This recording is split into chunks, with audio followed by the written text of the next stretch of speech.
ও বাবাজি ভাইজানেরা, আল্লাহর ভয় যাদের ভিতরে রয়েছে তাদের দেখলে, তাদের জীবনের কথা শুনলে আপনি চমকে যাবেন, অবাক হয়ে যাবেন। ফুরফুরা দরবার শরীফের পীর মুজাদ্দিদুজ্জামান আলা হযরত দাদা হুজুর রহমাতুল্লাহ আলাইহি, তিনি ছিলেন জগৎ বিখ্যাত মস্ত বড় একজন আল্লাহর ওলি। ফুরফুরা শরীফের দাদা পীর পীর সাহেব ছিল তো নাকি? আপনাদের কি মনে হয়? চলো চলো, তা আপনাদের যদি মনে হয়, আপনাদের মনে হলেও পীর, না হলেও বলেন বলেন, শুধু পীর না, তিনি ছিলেন জামানার মুজাদ্দিদ, যুগ সংস্কারক। যে পিরিয়ডে মানুষ বিভিন্ন পূজা পার্বণের সঙ্গে মুসলমান হয়েও জড়িয়ে থাকতো, গান বাজনা বিভিন্ন পুজো অর্চনা করত, মাথায় টুপি দিতে জানতো না, নামাজ পড়ার পদ্ধতি জানতো না, সেই পিরিয়ডের মুসলমান গুলোকে আজ দাদা পীর রহমাতুল্লাহ আলাইহি এবং তার খলিফারা, তার সঙ্গীদের মেহনতের ফলে বাংলা, আসাম, ত্রিপুরার, বাংলাদেশের কোটি কোটি মুসলমানেরা মাথায় টুপি আর মুখে দাড়ি রাখা শিখেছে। এটা তাদের অবদান। একটু মহব্বত করে বলুন সুবহানাল্লাহ। এটা তো অস্বীকার করার কোনো জায়গা নেই। সেই ফুরফুরা দরবার শরীফের পীর মুজাদ্দিদুজ্জামান দাদা হুজুর রহমাতুল্লাহ আলাইহি বাংলাদেশে ওয়াজ করতে গিয়েছেন, ওয়াজ সমাধা করেছেন। তবে আজকের মতো এইরকম প্যান্ডেল, এইরকম লাইটিং, এইরকম মাইকিং এর চল তখন ছিল না। খালি মুখে হবে বক্তৃতা, মাইকের কোনো ব্যাপার নেই। আমি তো মাইকে ওঠার পরে মাইক ম্যানকে ডেকে কত রকম বলে নিলাম, এটা করো, ওটা করো, ওটা করো, যাতে শ্রোতা শুনতে ভালো লাগে, বা আমার শুনতে, আমারও কথা বলতে যাতে ভালো লাগে।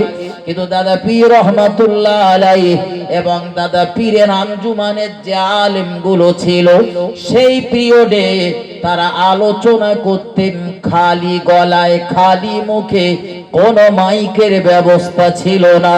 কিন্তু মজলিসের সামনের মানুষও যেমন শুনতে পেত, মজলিসের পেছনের মানুষগুলো তেমন ভাবে শুনতে পেত।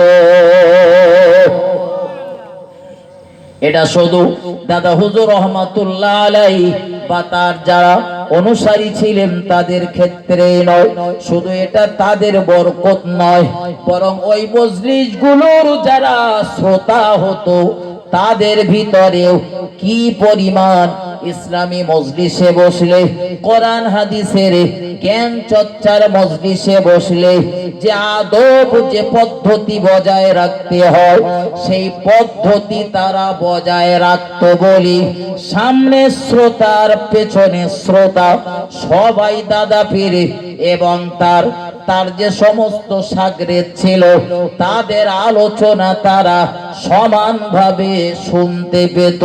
একটু মহব্বত করে বলুন সুবহানাল্লাহ। আমি ঠিক বলতেছি তো না ভুল বলতেছি? আর দাদা পীর রহমাতুল্লাহ আলাইহি তো সেদিনকার মানুষ, খুব বেশি দিন হয়নি। এখনো তিনি পৃথিবী থেকে চলে গেছেন 100 বছর হয়নি, এখন 100 বছর হয়নি। কিন্তু আজ থেকে 1400 বছর আগে রাসূল বিদায় হজের ভাষণে দাঁড়িয়েছেন, বিদায় হজ। তো বিদায় হজে তিনি যে ভাষণ দিচ্ছিলেন, ওই ভাষণ দিতে যখন রাসূল দাঁড়িয়েছেন তখন এরকম মাইক টাইক লাগানো ছিল না, কি বলেন, বক্স ছিল। আপনাদের মজলিসে কটা লোক? আমি মাইক থেকে যদি মুখ একটু ঘুরিয়ে নেই তা পেছনের লোক আর শুনতে পাবে না, ঠিক না ভুল কত বলেন? আর রসুল সেদিন ভাষণ দিচ্ছিলেন, রসুলের সামনে শুধু রসুলের সাহাবারা ছিল 1,24,000 মতো। একটু মহব্বত করে বলুন সুবহানাল্লাহ। কম লোক বলে মনে হয় না, কি বলেন? 1,24,000 মানে বুঝতে পারতেছেন? নলডি গ্রামের জনসংখ্যা কত আপনাদের গ্রামে? 1010 আর না 1005? তাতে একটু বেশি করে ধরেন, 10,000 ধরেন। তা যদি আপনাদের গ্রামে টোটাল গ্রামে 10,000 লোক থাকে, 1,24,000 মানে এরকম 12টা গ্রামের লোক লাগবে, এরকম 12টা গ্রাম। এই এত মানুষ রসুলের সামনে দাঁড়িয়ে রয়েছেন আর রসুল খালি মুখে আলোচনা করছেন। না মাইক লাগানো ছিল? কথা বলেন, কোথায় মাইক? তখন হাজরাত মাঝে মধ্যে বিষয়গুলো যখন নজরে পড়ি আর ভাবি যে আল্লাহ পাকের কি কুদরাত। রসুল কথা বলছেন আর 1.25 লক্ষ মানুষ রসুলের আলোচনা শুনছেন, সবাই সমানভাবে শুনছেন, বলুন সুবহানাল্লাহ। আর আমাদের নেতাগুলো বলেন, আমরা বলেন, মাইকে উঠলি 50টা লোক থাকলি মাইকের সাউন্ড যদি একটু আস্তে হয় তারপরে আরেকটু জোর দাও, আরেকটু জোর দাও, হচ্ছে না, আরেকটু বাড়াও। কত কি হচ্ছে? হচ্ছে না, হচ্ছে না। আমার ভাই বাবাজিরা, আমার আলোচনা এখানে নয়, ফিরে চলুন। তবে আমি যেখানে যা ছেড়েছি আপনাদের শুনিয়ে দেব, কোনো টেনশন নেই। ও বাবাজি ভাইজানেরা, ফুরফুরা দরবার শরীফের পীর মুজাদ্দেদে জামান দাদা হুজুর রহমাতুল্লাহ আলাইহি বাংলাদেশে তিনি একটা প্রোগ্রাম করেছেন, জলসা করেছেন। ওই জলসা যখন সমাধা হয়ে গেল, আল্লাহর ওলি, আল্লাহর পেয়ারা ফুরফুরা দরবার শরীফের পীর মুজাদ্দেদে জামান দাদা হুজুর রহমাতুল্লাহ আলাইহি যে বাড়িতে খাওয়া দাওয়ার অ্যারেঞ্জ করেছেন, খাওয়া দাওয়ার বন্ধ ব্যবস্থা করেছেন, সেখানে তিনি দুটো খেয়েছেন। কিন্তু খাবার পর তিনি জানতে পেরেছেন এ বাড়ির লোকটা মস্ত বড় একজন সুদখোর। বাড়ির লোক সুদখোর। আমি সুদের রস করবো না, চিন্তা নেই, কারণ হুজুররা যত সুদের রস করতেছে সুদখোর বাড়তেছে না কমতেছে? বলেন বলেন, বাড়তেছে না? যত ওয়াজ করতেছে সুদের বিরুদ্ধে তত সুদখোর বাড়তেছে। ছোটবেলাতে দেখেছি গ্রামে একটা সুদখোর থাকতো, গ্রামের অন্য মানুষগুলো তাদের দিকে আর চোখে তাকাতো, ভালো চোখে না। ঠিক না ভুল বলেন? তাদের বাড়িতে গেলি বলতো এটা সুদখোর যাচ্ছে। আরে এখন সুদখোর বাদ দিলি তো মোড় মোড়, বলেন বলেন, আঁকা মোড় আঁকা। কোন বাড়ি সুদ ঢুকিনি বলেন? আমার একটু দেখান এই বাড়িটা সুদ ঢুকিনি। হয় প্রকাশ্য ঢুকেছে, নাই গোপনে হলেও ঢুকেছে, সুদ ঢুকে গেছে পেরায় বাড়িতে। ও বাবাজি ভাইজানেরা, দাদা পীর রহমাতুল্লাহ আলাইহি মুজাদ্দেদুজ জামান দাদা হুজুর রহমাতুল্লাহ আলাইহি তিনি দুটো খাওয়া দাওয়া করলেন। আর খাওয়া দাওয়া করার পরে যখন তিনি জানতে পেরেছেন এ বাড়ির লোকটা মস্ত বড় একটা সুদখোর, আল্লাহর ওলি চমকে গেলেন। আল্লাহ, সুদখোরের বাড়ি খেয়েছি মানে ও মালগুলো কি সুদের? তো নাকি কথা বলেন, সুদের মাল। আর সুদের মাল খেয়ে ফেলেছে দাদা পীর রহমাতুল্লাহ আলাইহি। তবে তার মাল না, পরের মাল। যদিও আপনি যদি কোনো ব্যক্তিকে দাওয়াত করে খাওয়ান আর আপনি যদি হারাম মাল, আপনি জানেন এটা হারাম মাল, কিন্তু কাউকে দাওয়াত করে খাইয়ে দিয়েছেন মানে যারে খাইয়েছেন তার জন্যে বলেন বলেন হালাল, আপনি তো দাওয়াত করে খাইয়েছেন। তারপরে দাদা পীর রহমাতুল্লাহ আলাইহির ভিতরে কি পরিমাণ আল্লাহর ভয় ছিল, তিনি বাড়িওয়ালাকে ডেকে বললেন, বাবা আমার এই খাওয়াতে কত টাকা ব্যয় হয়েছে? সে লোক তো হুজুরের মুখের দিকে তাকিয়ে বলতে লেগেছেন, হুজুর কি পরিমাণ ব্যয় হয়েছে ওটা শুনে আপনার লাভ কি? স্বাভাবিক। এইখানে এসে বসেছি তো ভাইরা নাস্তা পানি দিয়েছে, নেমে যদি বলি যে খাবো, আবার জামাই যত্ন করে খাওয়াবে, তো আমি কি একবারও জিজ্ঞেস করেছি ভাই এসব জোগাড় করতে কত খরচা হয়েছে? জিজ্ঞেস করেছি? লেয় আমার দুমুকো বস্তা আছে, চিন্তা নিয়ে এদিক থেকে দেবো, ওদিক থেকে বেঁকে যাবে। আমার ভাই ও বাবাজিরা আমার, ফুরফুরা দরবার শরীফের পীর মুজাদ্দেদে জামান দাদা হুজুর রহমাতুল্লাহ আলাইহি তিনি বললেন, বাবা কি পরিমাণ অর্থ ব্যয় হয়েছে। লোকটার উপরে যখন জোরাজুরি করছিল আল্লাহর ওলি বলে ফেললেন, তুমি আমার সুদের মাল খাইয়েছো, সুতরাং আমি যে পরিমাণ খানা তোমার বাড়িতে খেয়েছি ওর মজুরি নিতে হবে, টাকা নিতে হবে, কারণ ওটা যেন তোমার কাছ থেকে আমার কিনে খাওয়া হয়ে যায়, আমার জন্য যেন হারাম না হয়। কি চিন্তাতে চলতেন আর আমরা চলি কোন চিন্তায়? সামনে এসে তো একবার বাদ বিচারনি, সামনে এসে তো একবার বাদ বিচারনি, চালাচ্ছে ওই দিকে। আবার হাঁড়িতে আছে কিনা সেও সংবাদ নেই। আর একটু হবে, আর একটু হবে। আমি যখন হাফেজখানাতে পড়তাম, ওই গোলাবাড়ি বাজার থেকে 1-1.5 কিলোমিটার ঢুকলে পুটুরিয়া মাদ্রাসা, একদম মেন রোডের গায়ে মাদ্রাসা। তো ওখানে আমি হাফেজ পড়েছি।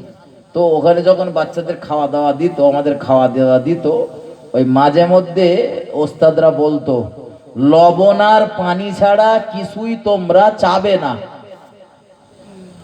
লবণ আর পানি, এই দুটো চাওয়ার অনুমতি, বাকিগুলো চাওয়ার আর অনুমতি নেই।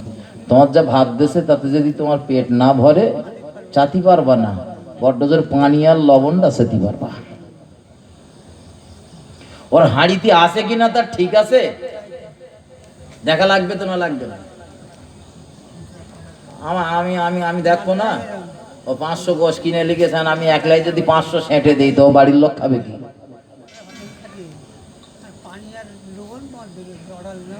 বলেন বলেন, আমার কথায় কি আপনাদের কারো রাগটা খাচ্ছে নাকি? আমি আপনাদের খাবার দাবার সেরে যাচ্ছি না, বলো খান যত খুশি তত খান, সমস্যা নেই। কিন্তু বোঝাচ্ছি যেটা, ভাই আমি যখন খাচ্ছি তো যে পরিবারে আমি খাচ্ছি তাদের কথাটাও আমার ব্রেনে রাখার দরকার। অনেক সময় দেখা যায় বাড়ি 500 গোশ এনেছি, তো গোশের হাড়ের গায়ে কিচ্ছু নেই, তাই চুষে চুষে চুষে চুষে সাদা করে ফেলতিস, ঠিক না ভুল? আর পরের বাড়ি খেতে গেলি তাতে আর্ধেক এখনো গোস্ত রয়েছে, ওইভাবে পাতের বাড়ি টাল হয় না, হয় না? কিছু ছেলে পিলের দেখেছি হোটেলে খায়, হোটেলে খেতে গিয়ে দেখলাম এতটা নষ্ট করে সাইড টাল করতে রেখে চলে আসলে। কেন ভাই, কেন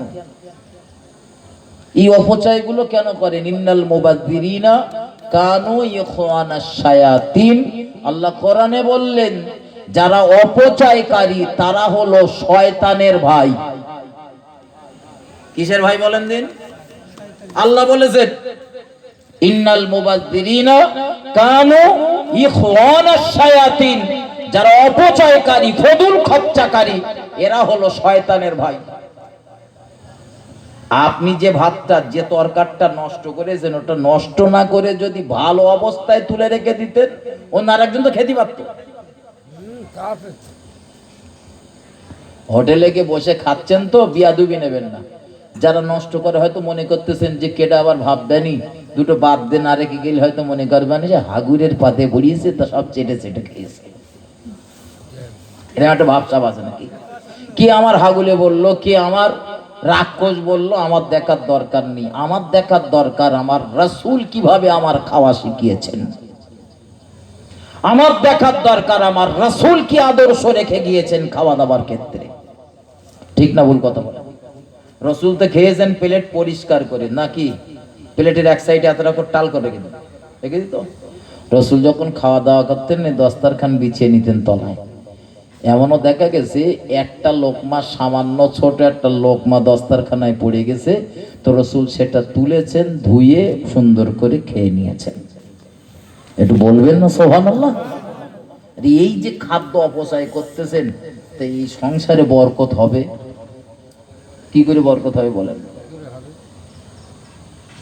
আমার ভাই ও বাবাজিরা আমার, ভুল আমাকে নেবেন না, ভুল আমাকে বুঝবেন না।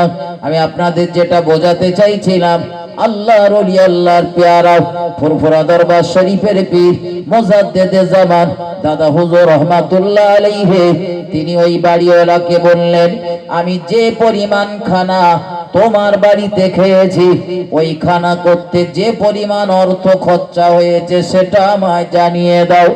আল্লাহর ওলি কোনোভাবে জেনে নিলেন, আর মুজাদ্দিদে জামান নিজের কাছে দেখলেন যে পরিমাণ খরচ হয়েছে ওই পরিমাণ টাকা কাছে নেই।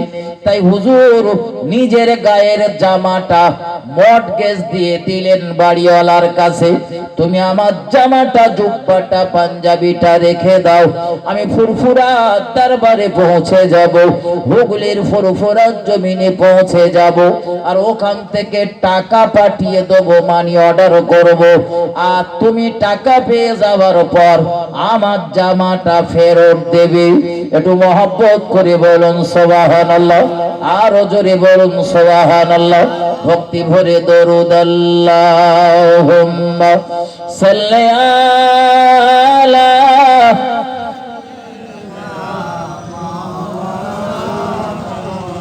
ওয়া আলা আলি সাইয়্যিদিনা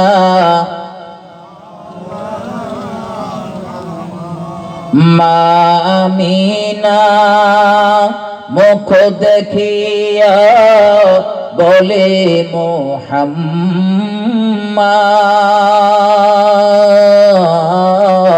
আর দুঃখে ভরা কপাল রে তোর, অমর সোনার চাঁদ মায়ামিনা।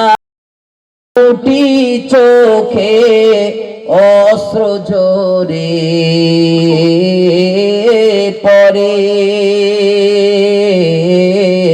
আর বিশ্ব নবী এতিম হয়ে এলো আমার কোলে। হায় আব্বা যে তার নেই মাতা, কে বোলাবে হাত, আর দুঃখে ভরা কপাল রে তোর, অমর সোনার চাঁদ। আল্লাহুম্মা সাল্লি আলা সাইয়্যিদিনা মাওলানা মুহাম্মদ ওয়া আলা আলিহি। সবার সেরা নবী মোদের এলেন সবার পরে,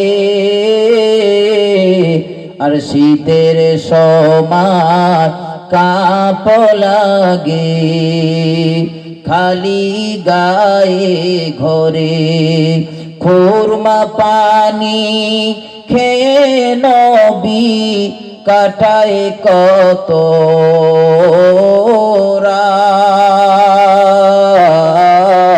আর দুঃখে ভরা কপাল রে তোর, অমর সোনার চাঁদ। আল্লাহুম্মা সাল্লি আলা সাইয়্যিদিনা মাওলানা মুহাম্মদ ওয়া আলা আলি সাইয়্যিদিনা। আমার ভাইজানেরা ঠান্ডা মাথায় বুঝুন, তাহলে যারা অপরের বাড়িতে বা হোটেলে নিজের টাকায় কিনেও খান যারা, সকলের কাছে নিবেদন করছি বন্ধু, খাদ্য বস্তু বলুন, যে কোনো বিষয় বলুন, যে কোনো বস্তু বলুন, অপচয় করবেন না। যতটা খেতে পারবেন ততটা নেবেন। প্রয়োজনে হোটেলের কর্মচারীকে বলে দেবেন, ভাই অল্প করে দাও, লাগলে আমি পরে নেবো, দেবেন, পরে চালিয়ে দেবে দেবে। এক প্লেট তো ভাত, এক প্লেট ভাত আমি যদি বলি ভাই হাফ প্লেট দেন, তা পরে আর হাফ প্লেট নেওয়া যাবে না, মানে আমার ভাই ও বাবাজিরা, আমার ব্যথা নেবেন না, গিয়ে চলুন। আমি আপনাদের যেটা বোঝাচ্ছিলাম, পীর হতে গেলে, বুজুর্গ হতে গেলে, আল্লাহ ওয়ালা হতে গেলে দ্বিতীয় নাম্বার শর্ত হলো ওই ব্যক্তিটার ভিতরে আল্লাহর ভয় থাকা লাগবে প্রচুর পরিমাণে। তাই বলতেছিলাম তো নাকি? আর আল্লাহর ভয় যাদের ভিতরে ছিল তাদের কথা বলতে গিয়ে দাদা পীরের কথা আপনাদের শুনিয়েছি, মাঝখানে এটাও আপনাদের বলেছি, খাদ্য বস্তু কখনো অপচয় করবেন না। যতটা খেতে পারবেন খান, সমস্যা নেই, তবে খাবার সময় কয়েকটা পদ্ধতি অ্যাপ্লাই করবেন। খবরদার, যখনই খেতে যাবেন দুটো হাত ভালোভাবে ধুয়ে নেবেন। কটা হাত? একটা না দুটো? একটা ধরে কড়া ধুতে হবে, একটা ধুতে হবে। হ্যাঁ, আচ্ছা আচ্ছা, একটা না দুটো হাত ধুলে উত্তম। দুটো হাত ধোয়া ভালো, একটা হাত ধুলে তো হয়ে যায়, কিন্তু দুটো হাত ধোয়া ভালো। কেন বলেন? কেন বলেন? আপনি মাছ খাচ্ছেন, কি খাচ্ছেন? মাছ খাচ্ছেন। তা মাছের ভেতর কাঁটাকুটি থাকে না? আর ডান হাত দিয়ে ফেলবেন। খাবার নিয়ম শেখেন, শুধু ওজন কথা বললে হবে না। রাসূল যখন খাওয়া দাওয়া করেছেন, দু হাত উভয় হাত ধুয়ে তাই খেতে বসেছেন। রাসূলের খাওয়া দাওয়ার সিস্টেম কি বলেন বলেন? দু হাত ধুয়ে বসেছেন। রাসূল যখন খেতে বসেছেন দস্তারখানা বিছিয়ে খেয়েছেন। কেন বলেন? খাদ্য কিছু যদি পড়ে যায় তো বাম হাত দিয়ে দুই হাত ধোয়ার নিয়ম কেন বলেন বলেন বলেন? হ্যাঁ, ওটা বাম হাত দিয়ে তুলে দিয়ে ডান হাত দিয়ে খেয়ে দেন। বাম হাত দিয়ে তুলেছেন বলে বাম হাত দিয়ে জানো না, বাম হাত দিয়ে তুলে নিয়ে ডান হাত দিয়ে খান। ডান হাতে যেহেতু আপনি তরকার তো মাখিয়ে রেখেছেন, ওইটা নিয়ে তো দস্তারখানা এরকম করে খামসা মারতে পারবেন না। আমার ভাই বাবাজিরা আমার, ভুল আমাকে নেবেন না। অনেকে মনে করতেছেন হুজুরির মনে হয় মাথা খারাপ হয়ে গেছে। কাল সকালবেলা আপনাদের গ্রামেও তো বড় বড় হুজুর রয়েছে, তাদের কাছ থেকে জেনে নেবেন ঠিক বলেছে না ভুল বলেছে। আমার ভাই বাবাজিরা আমার, ব্যথা নেবেন না। যখনই খাওয়া দাওয়া শুরু করবেন, খাওয়ার শুরুতে একটা দোয়া রয়েছে, সেটাও যদি না জানেন তো কমসে কম বিসমিল্লাহির রহমানির রহিম বলে খাওয়া শুরু করবেন। আর খাওয়ার শুরুতে যদি বিসমিল্লাহ বলা ভুলে যান, দু চার গাল পাঁচ গাল খেয়েছেন, তারপরে হঠাৎ মনে হলো খেতে বসেছি বিসমিল্লাহ বলা হয়নি, তখন কি করবেন? কি করবেন? এর জাফের ফিরের থেকে শুরু করি নাকি বলেন নাকি? যে ভুল যখন হয়ে গেছে আর একবার হাত ধুইলে ফের গোড়ার থেকে লাগে নাকি? আল্লাহ রাসূল শিখিয়েছেন খাওয়ার প্রথমে দোয়া করা ভুলে গিয়েছেন, বিসমিল্লাহ বলতে ভুলে গিয়েছেন। এজন্য খাওয়ার মাঝে বলেন, খাবার শেষে বলেন, যখনই কি আপনার স্মরণ হবে দোয়া পড়া হয়নি, নবী শিখিয়ে দিয়েছেন, তখন আপনি পড়বেন বিসমিল্লাহি আউয়ালাহু ওয়া আখিরাহু। কি পড়বেন? আমার সাথে পড়েন, বিসমিল্লাহি আউয়ালাহু ওয়া আখিরাহু। এই দোয়াটা পড়বেন খাওয়ার দোয়া যদি ভুলে যান। আল্লাহর হাবিব আপনার খাওয়ার পদ্ধতি শিখিয়েছেন, আপনি যখন খাবেন আপনার পেটটা তিন ভাগে ভাগ করবেন। ফিতে দিয়ে মেপে ভাগ করা লাগবে না, মোটামুটি একটা আন্দাজ করে নেবেন। পেটটারে তিনটে ভাগে বিভক্ত করবেন, এক ভাগ পানি, এক ভাগ খাদ্য, আর এক ভাগ যে ফাঁকা থাকবে ওটা আল্লাহর শুকর দিয়ে জিকির দিয়ে ওটা ভরপুর করা লাগবে। কি দিয়ে? কিছু কিছু লোক বলে, আপনাদের দিকে হয়তো নেই, কিছু কিছু লোক বলে হুজুর যেদিন বাড়ি ভালো মন্দ থাকে না, খারাপ তরকার টরকার থাকে, ওই দিন একটু বিসমিল্লাহ ঘন ঘন বলে খাই, মানে অল্প খেলি যেন পেট ভরে যায়। যেদিন একটু বাড়ি ভালো মন্দ থাকে সেদিন বিসমিল্লাহ বলিনি, বেশি খাবো বলে। তো ও কি তোমার পেটে যাচ্ছে? ও তো যাচ্ছে সব শয়তানের পেটে। কার পেটে? হ্যাঁ, এই জন্যই সজাগ হন। এই গতকালকে আমি যেখানে আলোচনা করছিলাম, আমার ঠিক স্মরণ নেই, তো এখানে একটা ইউটিউবার হয়ে বসেছিল, ইউটিউবার হয়তো ওখানে ছিল। তো আমি নামার পর পর একটা লোক এসে আমার হাত ধরে খুব আহ্বান করতে করতে সাইডের দিক টেনে নিয়ে গেল, গিয়ে আমারে বলতেছে হুজুর এই কেস, তা এখন আমি কি করব? তার মানে এই যারা খাওয়ার পদ্ধতি জানে না, কত ভয়ঙ্কর বিষয় এটা আপনারা কল্পনা করতে পারবেন না। ভাই আমি এই খাওয়ার কথা বলে দিচ্ছি, আপনাদের রাগ হচ্ছে নাকি?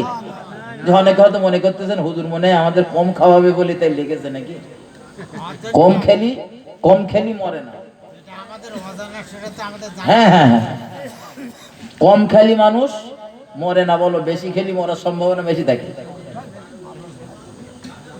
আমার ভাই বাবাজিরা আমার, তাহলে দস্তারখানা বিছিয়ে খাবেন। যাদের সংসারে গরিবতার হালাত, রুজি রোজগারে বরকত হয় না, তাদের বলতেছি খাওয়া দাওয়া যখনই করবেন দস্তারখানা ছাড়া যেন খাবেন না। দস্তারখানা বিছিয়ে খাবেন যদি রুজিতে বরকত চান।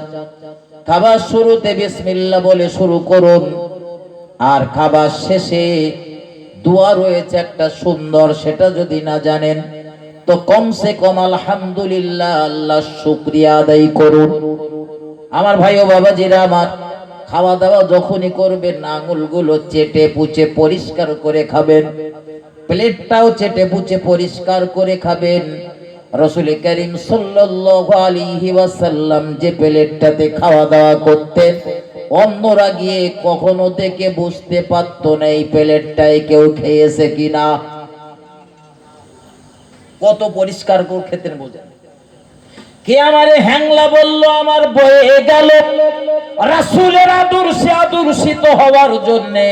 কেউ যদি আমায় হ্যাংলা বলে আমার কোনো ক্ষতি হলো না, বরং রাসূলের একটা আদর্শে আদর্শিত হওয়ার জন্য হাসরের ময়দানে আমার নবী আমার জন্য অপেক্ষা করবেন শাফাত করার জন্য।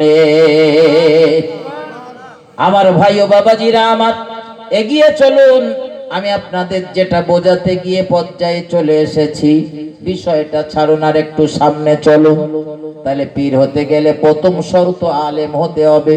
2 নাম্বার শর্ত হলো তার ভিতরে আল্লাহর ভয় থাকা লাগবে। 3 নাম্বার শর্ত হলো যে ব্যক্তিটি আল্লাহর ওলি হবেন, পীর হবেন, দুনিয়ার প্রতি তাদের আকর্ষণ থাকবে কম, আর পরকালের প্রতি তাদের আকর্ষণ থাকবে বেশি।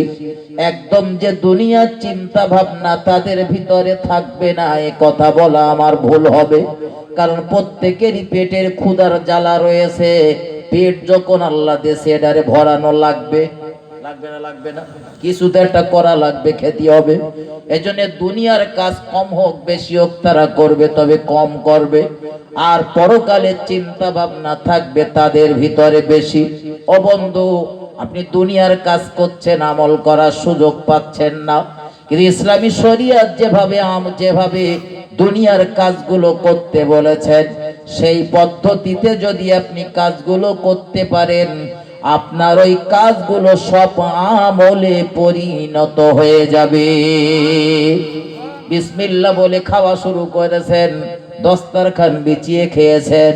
ও বন্ধু, 3 আঙ্গুল দিয়ে খাওয়া ভালো। কয় আঙ্গুল দিয়ে? 3 আঙ্গুল দিয়ে, মানে ছোট ছোট লোকমা, ছোট ছোট লোকমা। এখন রসুল হাদিস শরীফের ভিতরে যেটা রয়েছে, রসুল 3 আঙ্গুল দিয়ে খেতেন। আমি খুব চিন্তা না করে দেখেছি, ভালো করে পরীক্ষা টরীক্ষা করেও দেখেছি, ভাত না 3 আঙ্গুল দিয়ে খেতে গেলে একটু সমস্যা হয় না? আজকে চেক করবেন, খুব সামান্য সামান্য উঠবে। রসুলের এই আমলটা যদি আপনি জারি করতে চান তো খুব অল্প অল্প মুখে যাবে। ভালোভাবে চিন্তা ভাবনা করে দেখেছি, আসলে রসুলের পিরিয়ডে তো রসুল তো ভাত খেতেন না। ভাত খেতেন, ভাত খেতেন। আর কথা বলো, আরে মক্কা মদিনায় ভাত ছিল তখন? ফরমা খেজুর খেত, রুটি খেত, গোশত খেত, জি, বা আরো আনাজ সবজি তিনি খেতেন। এখন রুটি খেতে গেলে রুটি আবার একটু ছিঁড়ে দেখবেন 3 আঙ্গুল দিয়ে খুব সহজে খাওয়া যায়। দেখবেন দেখবেন আমার ভাই বাবাজিরা আমার, আপনার সুবিধা মতো খাবেন, তবে এগুলো পদ্ধতি যদি আপনি করতে পারেন আপনার লাভ।